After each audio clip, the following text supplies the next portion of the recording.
All right, everybody. Well, we are here with another episode of the Finch X podcast. I'm very happy that my good friend Captain Britt is here to co-host as we talk to writer Erica Schultz of Laura Kinney Wolverine. How are you doing today?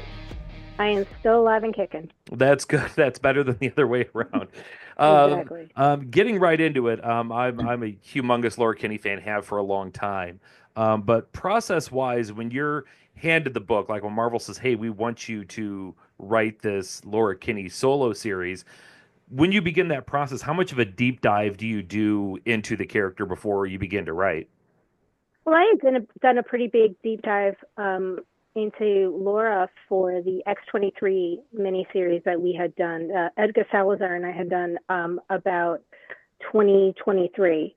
And so I had already been pretty well versed with her, who she is. And I was a huge fan of X-Men Evolution, which is where the character originally actually came from the animated series. So the biggest difference was that with Deadly Regenesis, which was the X-23 miniseries, we were going back to the Utopian era.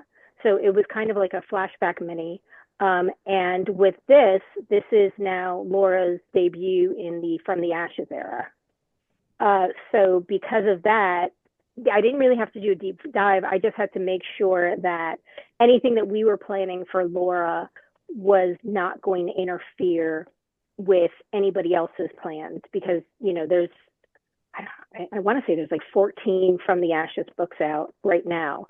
So I just kind of wanted to make sure that there wasn't going to be any like, oh, we're going to have Laura go here, and it's like, oh no, you can't, because we're going to have her chained in the basement for something, being tortured for some reason. Do you feel as though from writing that original series from like the Utopian flashback, like you said, to the From the Ashes, were there any changes that you felt in her character in that time? Um, in terms of between these two series, Hmm. yeah, because when she was doing, I mean, just simply the cadence of speech, because when she was in the Utopian era, she was speaking very robotic because she had not been socialized at all. She had not had conversations with people. She was almost like, to a certain extent, almost like a winter soldier, come out, do the job, and then get stuck back into your cell. And so because she didn't have conversations with people, she was very socially awkward. She scared a lot of the young people that were on Utopia. She scared them because she had no knowledge about social cues. She had no ability to gauge a situation properly. I mean, every situation to her was in one way or another some type of threatening situation. And the David Lopez, Tom Taylor run of Only Wolverine really helped cement Laura as somebody who has learned social cues, has been, been immersed in culture and language and such. Even though one of the things that she learned when she was at the facility is Laura speaks over a dozen languages. We did that a little bit in the X-23 when there was a Somali woman who was caught in the fire in that first issue. But basically, Laura's grown a lot that way in terms of how she presents herself. But at the same time, she still has a significant amount of anger and resentment and frustration. And people can outwardly grow, but sometimes the work that they need to do internally, they still have a lot more work to do. And we're really exploring that. I feel like you can see how she's still kind of angry on the inside by the interaction she's had with Elektra. And Elektra is kind of saying like, hey kid, I've been around a little bit longer than you have, but we can work together with this, but you just need to think through things. Instead, she Yeah. just kind of, bull in the china shops, everything. But I don't think that shows her immaturity by any means or anything. And I think she also says like, I'm not a teenager, like, I'm an adult. It more just shows how much, like you said, she needs to work with that are going on the inside rather than what's going on the outside. And to be honest, Laura's 21. I'm going to be 48, and I remember being 21 years old and living in New York City and thinking that I knew absolutely everything in this world. And I can tell you, more than 20 years on, I knew nothing back then. And so that's kind of it's that interaction between Laura and Elektra to a certain extent, and I've said this before, everything that I write is emotionally autobiographical. I feel like it's almost me now speaking to my 21-year-old self. Like if I could go back and be like, sit down, we are going to have a conversation and you are going to listen to me. It kind of, that sort of relationship kind of feels like this, Elektra being like, look, there's a lot we have in common, whether you want to admit it or not. And right now, I mean, Laura has a very singular focus right now because of the fall of Krakoa and because of a lot of anti-mutant sentiment that's going around. Laura's singular focus right now is mutant versus non-mutant. And when Elektra thinks, it's good to have one of us in office, meaning a hero, the first thing Laura says is, I'm not one of you, you're not one of me, because you're not a mutant. As opposed to looking at the broader stroke of, we're all heroes, we've all been damaged, for lack of a better term, in one way or another, and we're all trying to do our best. So Laura has a bit of that selfishness and that sort of blinders on when it comes to the bigger picture of things. And I think that reflects a lot of things that's going on these days, just in general. I mean, a lot of times, people will be very sort of insulated in their own little bubbles.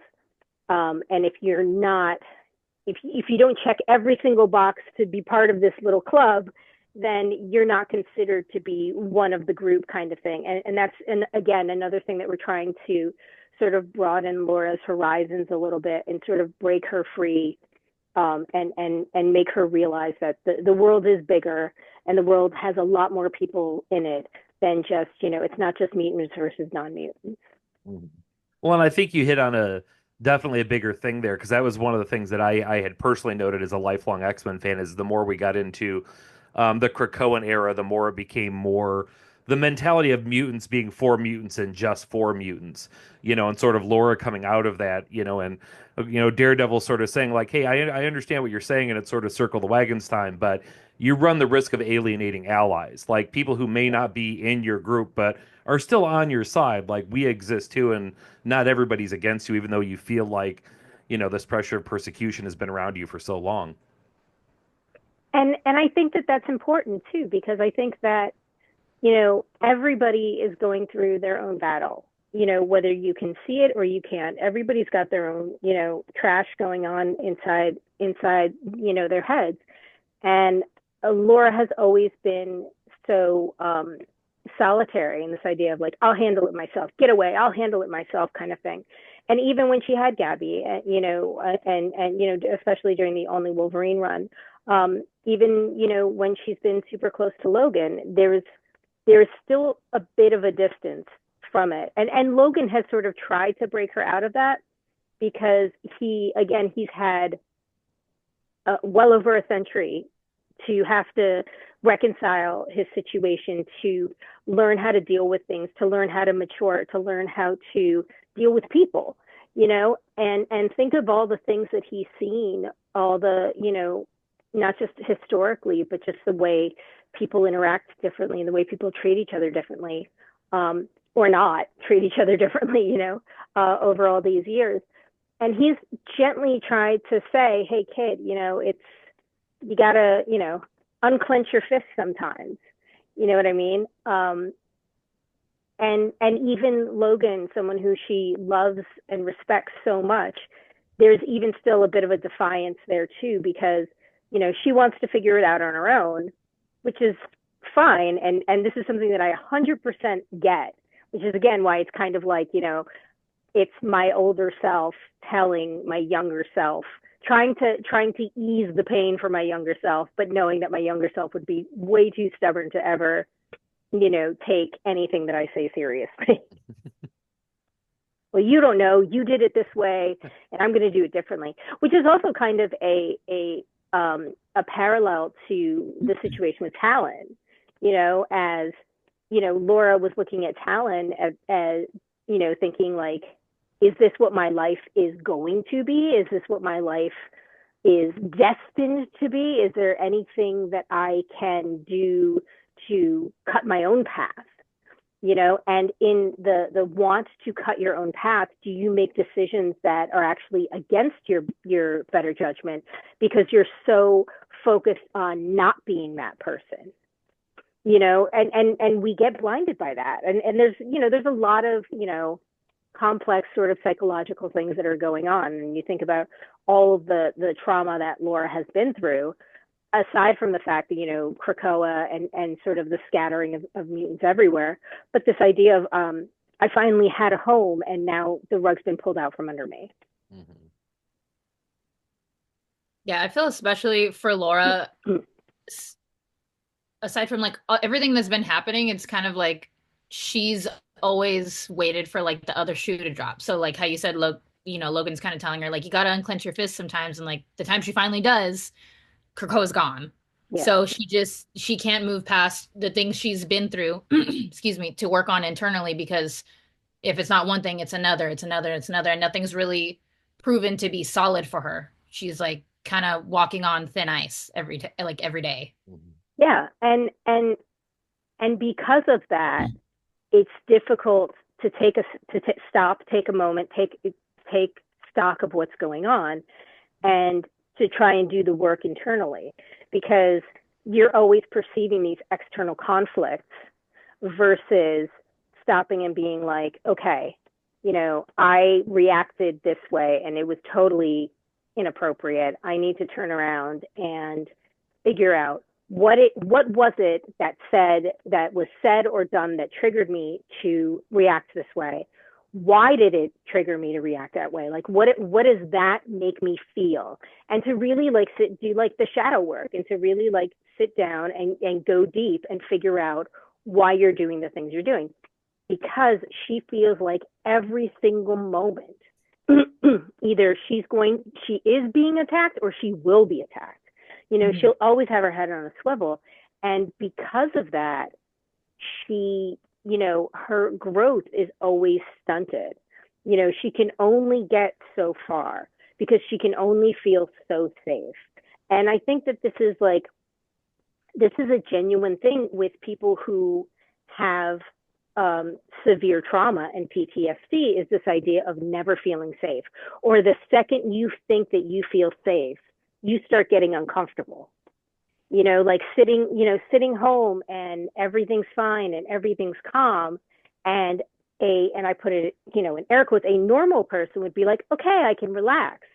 You're all of a sudden, wait, it's too quiet. It's too calm. What am I forgetting? Did I lock the door? Did I turn off the, like that kind of thing, like all, and you sort of go through this sort of heightened paranoia, and that's something that Laura has, that, I don't know if that's something that she'll ever get over. But I think the more she begins to realize that she is loved and that she does have people who care about her, and that she has people who will be there for her, I think the more she realizes this and the more she sort of gets out of her, I'm not going to say her comfort zone, because her comfort zone is to be on guard, you know what I mean? But I think that the more she starts realizing that she's not alone, I think maybe she'll relax a little bit. At the end of issue number 2, she literally gets blown up. So, there's really no more vulnerable position to be in than your entire body being blown up, literally. Mm-hmm. So. Yeah. There's definitely a psychological study there, of any therapist will tell you that, when you have a child raised in a violent household where you're in a perpetual state of fight or flight, that's really hard stuff to sort out as an adult, especially when stuff keeps happening.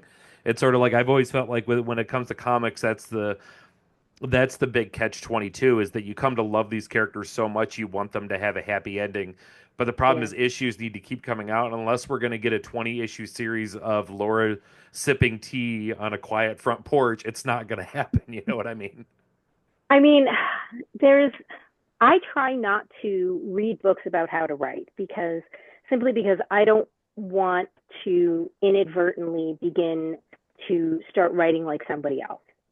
I think one of the things that writers have is their unique voice. And I think that's very special that people have to have.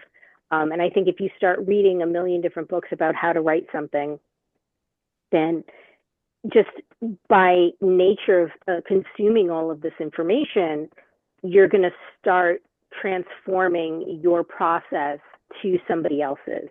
And that might work for a bit, but then, someday you're going to wake up and say, this doesn't feel right. This doesn't feel authentic to me. And I think that this idea of, trauma is drama and you have no story without drama and that kind of thing. I think that, yes, there is obviously something to that. At the same time, when you think about superheroes in general, superhero comics in general, the storytelling in general, these are all archetypes. These are all like Joseph Campbell, Carl Jung, collective unconscious, hero with 1,000 faces kind of thing. So you're going to find these characters everywhere. So if Peter Parker finally has his happy ending, he and Mary Jane get married and go off into the sunset, that's one thing. But Peter Parker is one of how many heroes? Just in New York, not like in the world, just in New York. How many heroes are there? Dozens of heroes already. So, Peter wants to go and, take a few months off and be with Mary Jane. Good for you, Peter. Miles and Moon Knight and Daredevil and, the list goes on of other archetypes can then take over for you. But who was it? There was somebody who was talking, I think it was maybe Coleman Domingo. I was watching like an actors roundtable, and one of the actors had said, I was talking to my therapist about how, I get these big highs and these big lows. I just want everything to be just medium for a little bit, just calm.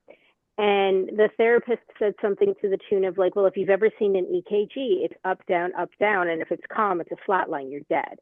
And all the other actors around this table were like, that is so good. But at the same time, I understand the exhaustion of that. I understand the, elation. And then because you're so high, anything below that is going to feel like such a letdown, and to be honest, I mean, not to toot my own horn, but this is not an easy business to be in. Any creative endeavor isn't easy, especially nowadays. So the idea that you have to get back up, no matter how many times, no matter how many rejections you get, no matter how many times you get the same form letter when you write to an agent asking them to represent you and you get literally the exact same copy paste form letter. I mean, maybe I'm speaking from personal experience, who knows?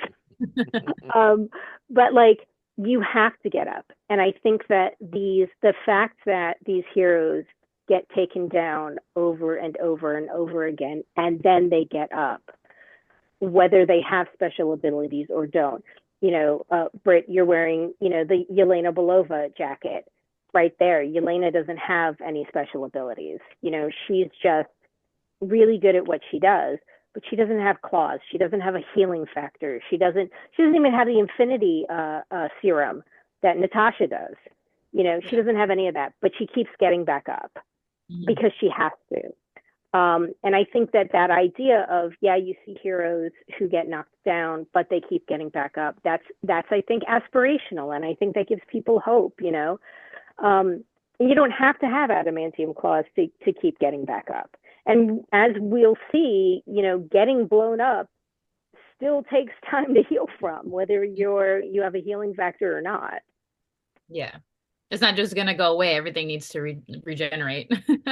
Well, it's interesting. So in the second issue, when Laura gets shot in the knee, and she has that sort of monologue where she says, everybody thinks I'm kind of, almost immortal, but healing takes time. That was actually a conversation that we had with editorial, because originally she got shot in the head. And that is how I originally wrote it. And the editor who is working on with me on this book is the same editor that worked with me on X-23. And I remember writing X-23, and there is a plot device where Laura's healing factor is suppressed, and one of the villains, a character named Haymaker, is beating the hell out of Laura. And I kept saying to the editors, like, she doesn't have her healing factor. Like, this is we're bordering on torture porn here, guys. And they're like, no, she can take it, she can take it, she can take it. Like, literally got hit like a baseball with a light pole, and she has 0 healing factor. Mm-hmm. And this is before her entire body was adamantium. Mm-hmm. And I was like, come on, guys. There's suspension of disbelief, and then there's this. No. And they kept pushing to have, Laura get beaten up more. And then when the colors came in, they were like, oh. I was like, yeah. Now you see what I was seeing. So I don't know if it was a convenient, forgetting that we had this conversation already a few years ago. But when I had Laura get shot in the head during that sequence in issue number 2, I got a gentle lecture about how, Laura's healing factor and Logan's healing factor have been taken to the nth degree now. We kind of have to pull it back a little bit, and this and the next. And I was like, oh, okay. I see the lesson was learned 3 years late. But yeah, so I mean, that's why we have this sort of like little inner monologue of her saying, people think that I'm going to heal immediately. But it does take time. And we'll see that time and again, because we really do. We sort of push her healing factor, and we sort of play with some of the not tropes, but we sort of play with some of the easy outs that people have used in the past couple of years with the characters with healing factors and things like that. Deadpool getting his head cut off and then growing the rest of his body, that kind of thing. And we start playing with that and trying to sort of pull back to like a harder set of rules. I know everything's #comics logic, but I'm trying to have a little more like rule-based storytelling, because otherwise, then what does it matter if you don't have any rules that you're sticking by, Yeah, that's always been the funniest thing about the healing factor, and I understand, I completely, and I think fans understand, like, different writing, different time, but sort of the way, especially somebody such as myself who's been a Wolverine fan since the 80s, the way his healing factor changed over time. It used to be he'd get into a really good fight with Sabretooth, and he'd survive. But he'd have to go in a coma. Yeah, he'd be like bedridden for a few days, and even then would slowly have to work himself back. And then there was an issue, I want to say, in like 2010, somewhere around. It was somewhere around when Civil War started, that he basically got caught near the epicenter of a nuclear blast, and just his metal skeleton was left. Which was, writing wise, was one of the most insane like inner dialogues I've ever read, because it's got like Wolverine going through the mindset of like the first thing to try to grow back are the nerves, but the bones are too hot. It keeps burning every time it tries to regrow. And that was one of the things that really stuck with me. And especially now, anytime I read somebody with a healing factor like Laura, like, you may heal from it, but it still hurts like hell. And it hurting like hell is still going to have an impact on you and your decisions, and potentially how you're going to feel about things going forward. There was an issue of New Avengers, I want to say, like around like 2010s, around there, where Wolverine gets a full face of a shotgun, like point blank range, sawn off shotgun, and is like totally fine. Mm-hmm. Half of the face pulled off, like Batman Two-Face, half the face come off, and he's just totally fine. And I kind of thought, I don't know about that, but hey. But yeah, I mean, when does issue 3 come out? Because I don't know what I can say. Say it all. Without, it's okay. No, but it's like I don't know what I can say technically without sort of like breaking street date and getting in trouble. It's not as bad as like the actors have to, but they obviously don't want you, dropping the dime on things. So Right. If anything slips, then Finch won't release it until the comic comes out. Yeah, yeah. I'm good with well, that. I will say this. I mean, one of the things that has always sort of gotten me when it comes to previews is, you're 2 months, 2.5 months out. And I really wanted the reveal of Bucky working with Laura to be like this big thing. But then previews comes out and it's like, oh, now everybody knows. Whereas to me, I thought like it was this like cool idea that, was going to be this big surprise, but everybody knows going in now. So you do what you got to do. Hmm. I wanted to just kind of bring it back around how you were talking about Yelena. Me personally, I loved that you've written like my three favorite ladies who were assassins.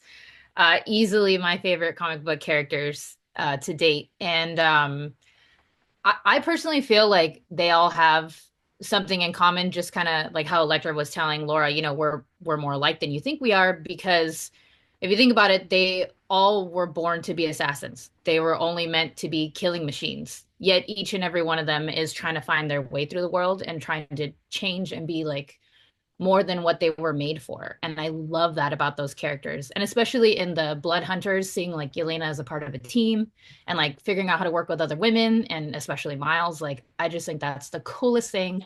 Your writing's like the best. And yeah, I had to say that. I'm geeking out about it. I know, I appreciate that. It's interesting because when we were doing the Blood Hunters team, Dagger was immediately somebody who had to be on the team. And then we were trying to work out how many members of the team it was going to be. You didn't want too many because you wanted everybody to get a little chance. I had actually balanced and gone back and forth between bringing Elektra in or bringing Hallows Eve in. And then I thought that Hallows Eve, who's not a team player, would actually be a good addition because she would have to be a team player. So I thought, you're dealing with like very, very strong personalities. And with the exception of Dagger, most of them work alone. Elsa works alone. Yelena works alone. Hallows Eve, well, she would work with Ben, but aside from that, and, Dagger obviously works with Cloak. So I wanted to find a way to take these four very disparate personalities and it was, obviously they're not like, oh, sisterhood, they still have a little angstiness to each other, but they also know the importance of being able to rely on somebody else. And I think that was a nice way to do it. I mean, nobody's going to be calling anybody up to have like, a cry session on the phone, and they're not going to be, doing Netflix and chill anytime soon, but they do know that they can count on each other. And my favorite member of Blood Hunters, of course, has to be Moggy. So. Oh yeah, obviously. Yeah, Moggy has to be my favorite member. Yeah, it was great. I loved that miniseries. It was really cool. Like I said, just how they all figured out how to work together, and then they had like kind of sassy quips, and they were witty with each other, and they had their moments. I think it was great. But yeah, Elektra, Laura, Yelena, they're just my favorite on how like they're learning to become their own person and shying away from what they were made to be. And those stories just always get me like right here. I thank you very much. I mean, I'm glad that these stories are resonating with you. I think, like you said, they're trying to turn from the path that they've been set down. At the same time, they're still making mistakes. It's not like this perfect, oh, I'm no longer going to be an assassin. I am now going to be this. They're still making mistakes. They're still stumbling. And I think there's a lot of arrested development for all three of them. When Elektra first came on the scene, she was a very different character than she is now, but it took a lot of years and a lot of maturity and a lot of experiences.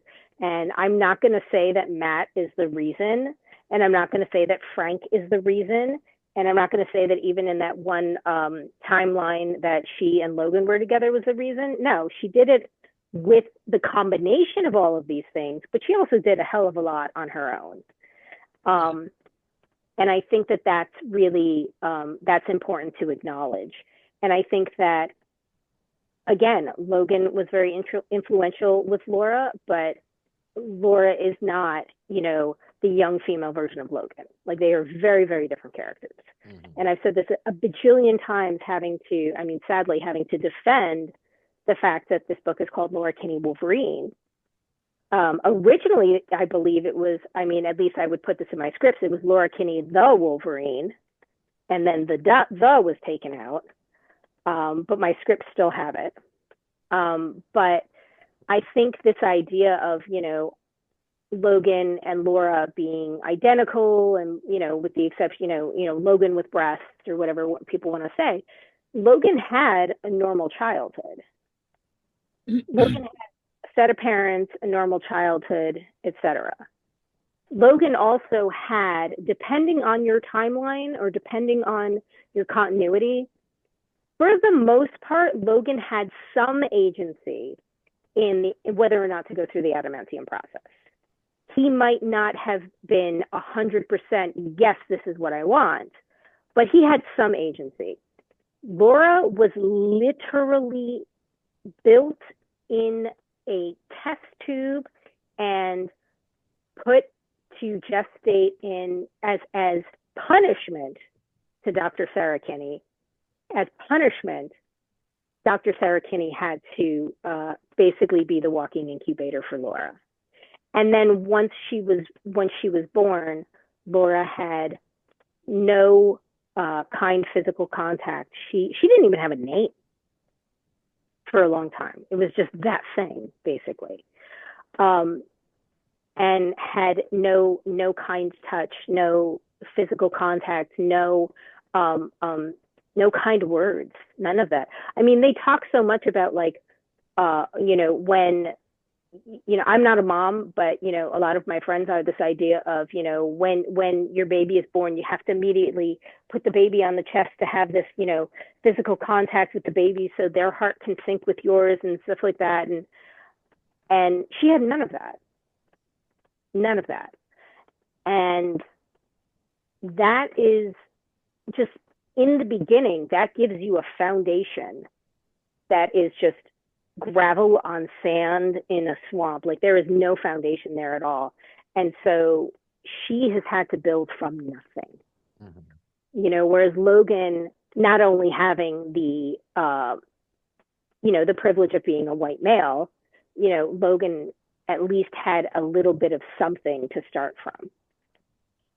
So. Yeah, I think it's a great example of like the debate of nature versus nurture, in the sense that genetically the same in a lot of ways, pretty darn close to the exact same. The difference with one of the things I observed is that with Logan, you see a life of wanting to love, but every time he loves someone, that gets taken away from him. But he has a greater understanding of what it is to love someone on a deep level. Laura, I feel, when it comes to that regard, is trying to learn how to do that, and that can end up being a very, very different thing. Not that she doesn't care very deeply. Obviously, she's constantly putting her body on the line for people that she cares very, very deeply about, but it does end up a very significant difference. Yeah, and I think that that's important to highlight that. But also, if you go back to when Marjorie Liu was writing her, there was this whole arc where Laura actually went off with Gambit, and they had gone to Madripoor, and they ended up finding Akiro. He was still going by Dakin then, and there was a lot that she learned from Remy. Now, in the sense that, like, Remy's not exactly the best, what's the word, the best role model. But when you think about it, Remy was the role model to Storm. When that whole storyline when young Storm came along, and Remy was the one who was helping her out. So, the fact that Laura's sort of inability to understand at the time, to really understand that people do care about her. You have this, devil may care, trying to say, look, let's be honest, some of the BS that I pull is kind of an act. So, it's okay to actually give a damn about somebody. It's okay to actually give a damn about yourself. And I think that's the other thing, is I think that Laura will physically throw her body on the line because she knows that she can take it. But instead of that always being the end game for her, she sometimes needs to think smarter. Like, there are some things that you can't punch your way out of, you can't slash your way out of. And she needs to sometimes think smarter in the sense that, okay, so I'll throw myself in there and get skewered, whether literally or figuratively. But then where does that leave the people I'm protecting? Because even if I healed almost instantaneously, I'm still off the board for long enough for somebody else to get hurt. And I think that that's one of the things that Elektra is trying to instill in her. Just beside the fact that, yes, Elektra doesn't have a healing factor, but, depending on your continuity, she has had like mystical things where she can heal faster, but not like, obviously not immediately like Laura, or not immediately, but not faster like Laura or Logan, but she can heal through like meditation and things like that. But it's this idea of like work smarter, not harder. And I think that by the end of this back and forth between Elektra and Laura, they're both going to come out better for it. Elektra might have sort of gets to be have a little more humor, and Laura gets to sort of realize that she's not the only one out there making a difference in the world. And New York is a pretty big place, and she's not the only one running around the streets of New York. Like, there's a lot of people there. Yeah, I love that. I've been so excited, like ever since Deadpool Wolverine came out, and everybody's like, "Oh, ketchup mustard," and I was like, "This is my ketchup and mustard right here." I think I was talking to David, the guy who made these beautiful things back here, and he was like, "Yeah, I don't know if he knew at that point or not, but he was like, yeah, I'm really surprised they haven't like thrown them in a comic together." And then the announcement comes, and I freak out. I talk to Finch, and I've been loving this run so much. Yeah, I started writing Laura. Well, the film came out what, July? I July, think yeah. so. Yeah. Yeah. So I started writing Laura probably like March, April. Nice. Because we had gone through a couple of different ways to attack this. There was one where there was sort of this, there was kind of this idea where like Laura would almost be kind of like in the shadow of Talon. But I figured no, because that story is more about Talon than it is about Laura. And yes, I know technically Talon is Laura, but you know what I mean. And then we sort of went back and forth a couple of different ways with it. But yeah, I had no clue that Laura was going to be in the film until they started getting leaks at like the beginning of July, like, because I believe it like came out the weekend of Comic-Con. Mm-hmm. So like a week earlier or a week and a half earlier or something, there had been leaks about Laura, and somebody had done some like, Photoshop AI, kind of thing with Laura in the gold and blue. And so people were saying, oh yeah, she's definitely in it, and this and the next thing. So I don't know. I think Daphne Keane is phenomenal. I think that she was great in Logan. I think she was great in this. As small as the part was, I thought she was really great in it. I think that she brings a genuine heart to it, but also a physicality that she's young. Her knees aren't crap yet. Good for her. She can do a lot of stunts herself. Good for you, Daphne. No, but I think she's great, and I would love to see a solo Laura movie. Or they keep talking about the Young Avengers and things like that. So I don't know if they ever end up doing Young Avengers or something like that. I think it would be great because then you would see her and Kamala, and you'd get to sort of maybe play off of their back and forth lately in the comics and such, but also NYX and then also what we've been doing here. So Yeah. Yeah. I think I'm sorry. Go go ahead, ahead, Britt. Jen. No, go ahead. Mine's a long-winded question, so you go ahead. Oh, I was just you had brought up NYX and yeah, it's really cute to see like the maybe not necessarily the banter because it's not always nice between Miss Marvel and Laura, but it's been nice to see them interact and kind of Laura giving her like tough love, like, hey, things don't always work this way. Sometimes you have to do it this way.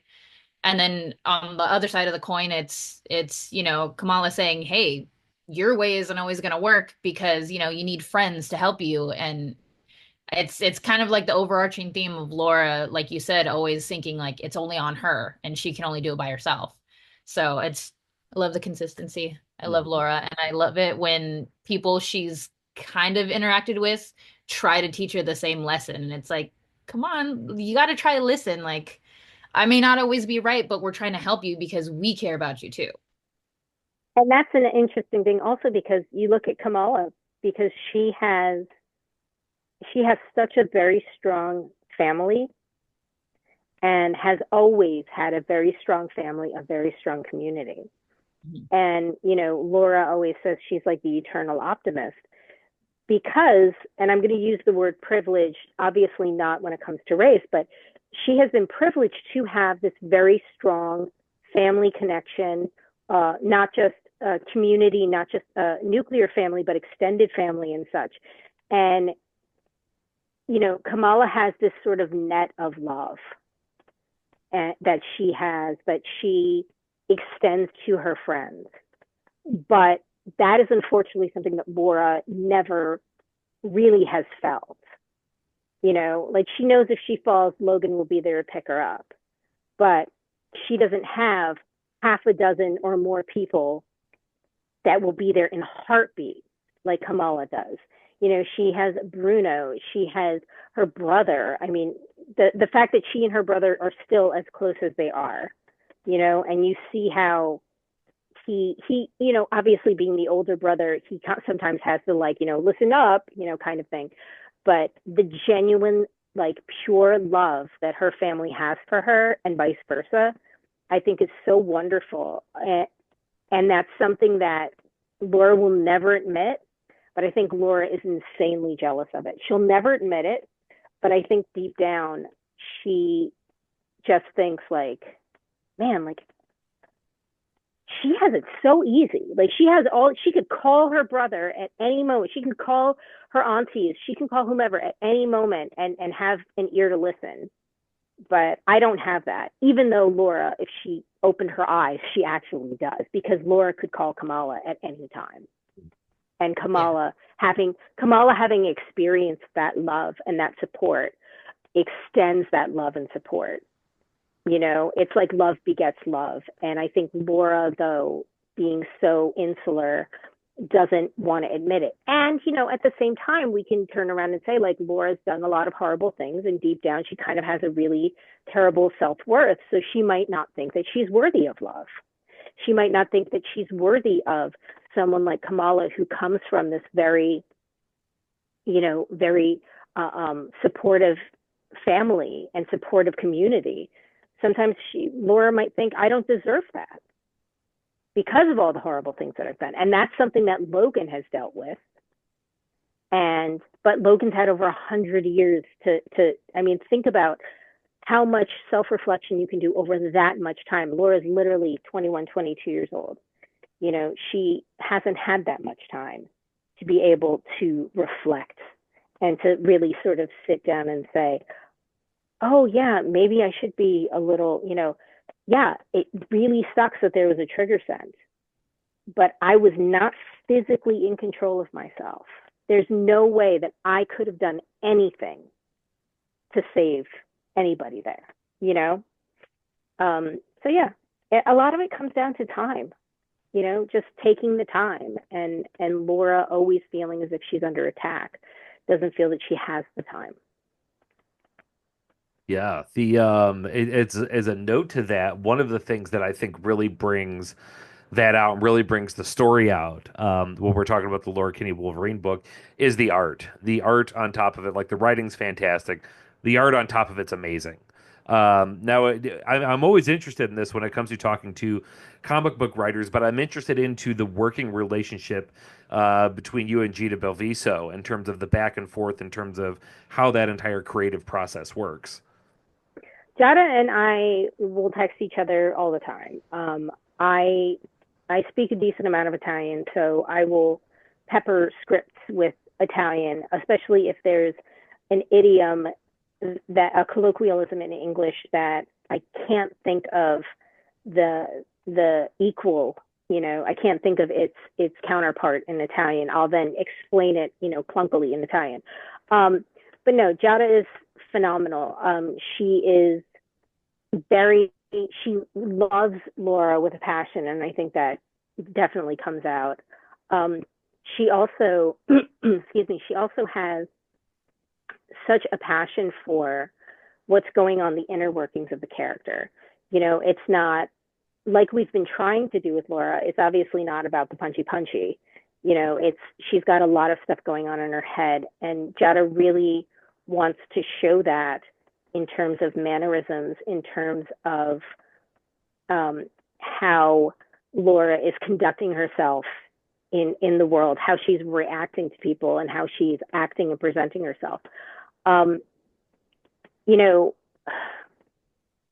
the angles that Giada takes, the staging that she uses, some of the choices that she makes, I'll see the roughs and I'm like, oh my god, I totally didn't even think to do it that way, or I totally didn't think to for lack of a better term, place the camera. I always hate using that phrase because comics are not storyboards, but this idea of like, I never thought of showing the story from this way, from this angle, because now with this angle it gives a different mood to it, and things like that. It makes things appear off kilter, or it makes things more intimate because we're closer in. So she looks at things in a very different way, and I'm a very visual person. I mean, I've worked as a background artist, and and I've worked in an art studio and everything. But she really thinks of things in such a different way, and there's so much motion and kinetic energy to her work. So yeah, I mean, I'm thrilled to work with her just in general because she's just a fantastic person. Um, and she's got two dogs, and we both love animals, so we're always sending like dog and cat pictures back and forth to each other. But yeah, no, she's great, and I'm very, very lucky. Michelle Rosenberg, who is the colorist on this book, again, another really terrific talent. One of the things that I know, it's been reported that it was an edict. I'm telling you right now, this was not an edict. I'm a freelancer. I don't have the ability to make edicts. So let's be honest. Um, but I made a strong request when I was asked to do this book. And I said I would like to have an all-female or non-binary creative team, because this is a book about a young woman in the city learning about herself. And we need people who understand that. Like I got my first apartment at 21 in Brooklyn, and I was working at an ad agency in Manhattan. And, you learn a lot about yourself on that commute. I'll just say that. And so I wanted to make sure that the people creating the art, creating the story, and delivering that to the readers, I wanted to make sure that we all knew what Laura was going through.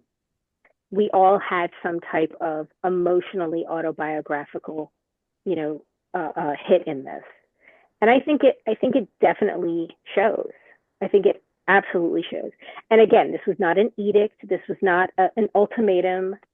I saw it in a few articles that I stomped my foot and had a tantrum. No, none of that happened. I simply said I would really appreciate it if we could do this. because I think it would help in the storytelling. I think it would definitely help in the book. And I think it would be more authentic to the book and to the character. And, you know, I was very, very lucky to work with an editorial team who said, okay, let's try and make this work. And this is no shade to any, you know, non-female, non-binary artist. I've worked with people from all over the world. I've worked with people who are all kinds of people. And, you know, we were talking about Sergio Davia earlier, phenomenal artist to work with on Daredevil Gang War. But I figured with this story with Laura, we needed a team that was going to get it. Do you know what I mean? So I think it's important that you are working with people who have like a baseline of understanding of the story and is able to put a piece of themselves within the story without it, I want to say, I guess, like singling out other readers who may not be of the same background or, you know, identify as female or not non-binary. I think it helps elevate the story and it helps the story grow rather than just keeping it in a box. And I loved that. I was like, all female or non-binary team, I'm for this. It's really important to make sure that the stories are authentically written. And I think that's what we're trying to do. And I'm glad that it actually, that it's working. I mean, you're reacting to it in what I would perceive as like the right way. You know what I mean? So yeah, and the compositions, like you were saying earlier, I've noticed that in both of the issues that are out. It's a great way of showing like intimate character moments, like as far as like emotional connections, and then you have like all the action things that are going on with action. She's just doing a great job. I also really love the facial expressions between Laura always being annoyed and Elektra being a little more playful in this. And I think that, you know, pairing the two of them, I mean, Elektra's a hard ass, but pairing her with Laura means that Elektra's actually the you know, Laura's the straight man and Elektra's the goof. You know, which is really funny when you think about it. It's like, that's not Elektra, but in comparison to Laura, Elektra is like loosey goosey, you know? Mm-hmm. Yeah, there's this panel that made me laugh so hard. It's where Laura's like, come on, let's get in there, and they're on top of like one of those big crates that you see on like trains or on boats and stuff. And it's Elektra literally shoving her head down and Laura's making like the funniest face. I was like, yes, I love that panel. Yeah, because, you know, like I said, Laura sometimes doesn't think things through. And Elektra's like, look, hey, you know, let's try and be stealthy for just like half a second before we go full on punchy. Yeah. Mm-hmm. Yeah. Or she tackles her out of the way of that truck and she's like, I could have taken it. And she's like, that's not the point. You know what I mean? Well, like we were saying, this idea of Laura just throwing her body physically into the situation, you know, Elektra's trying to say like, yeah, okay, you could have gotten hit by the truck. Then what? Yeah. You know, what good would that have done us if you got hit by the truck? So, I mean, she's trying to be a not so gentle, but sometimes gentle, like sarcastic big sister. Yeah, you could tell there's playfulness and like there's a time for her to be serious and try to teach her lessons. And then there's a time for her to just kind of just annoy Laura just a little bit more. And I think she enjoys it. I think Elektra enjoys this because, you know, she's had a very, you know, she's on the outs with Matt right now, and she's had sort of a very serious thing going on, like when they were like king and queen of the fist, and then Matt had to go to hell and all this other stuff. So I think that, you know, she's enjoying this sort of slight break and this sort of like brevity, you know, this idea of like, yeah, we can take these guys out. It's fine. You just got to relax, little kid. You know, that kind of thing. It's great. If you're not going to have fun while you're doing it, what's the point of doing it? Yeah. Exactly. Well, we are there. We are up against the clock. We can't thank you so much for coming on the show. This was like when I first sent you an email and you responded like, let's do it. I like DM'd Britt right away. I'm like, you gotta co-host this episode. This is gonna be amazing. I was like, this is gonna be so good. All right. I know we're against the clock. I will say one last thing. I don't know if you have any interest or if there's even plans of another solo, but if you write another solo, Yelena, another not as in you wrote it before, but she's had a solo run. Yeah. If you happen to write her, I will read it. I will be the first person to read it. She needs another solo run. The last one was great, but I Sarah absolutely Gailey loved did a her. great job.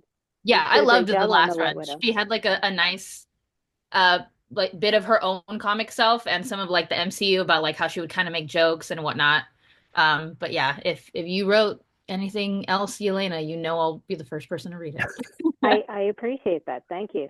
Yeah, I am hoping we'll see what's on the horizon. You know, I mean, my plate is, my cup runneth over, which is great. As a freelancer, absolutely not complaining. I would prefer a little more sleep, but such is life. That's, if I'm being honest, that's what I really want. Is I want a Yelena, Laura Daredevil book, like those three, just off on, like they somehow get sent to Russia, like hunting Hydra or Don't something. put it out there and get me excited. It took everything in me to not mention. Who knows? Who knows? I mean, there are people that pitch things all the time. Things get pitched all the time. That's all I can say. That's fair. Well, we'll hold I'll it. just I'll cover of that. You know, and then maybe it'll convince somebody to write it. I don't know. There we go. We'll all hold out hope in the meantime. But yeah, once again, thank you so much for coming on the podcast. Thank you so much for talking to us. It's been a blast. We're looking forward to issue 3 and definitely beyond, and we can't wait. Thank you so much for having me. Really appreciate it. All right. Yeah, goodbye, everybody. Bye.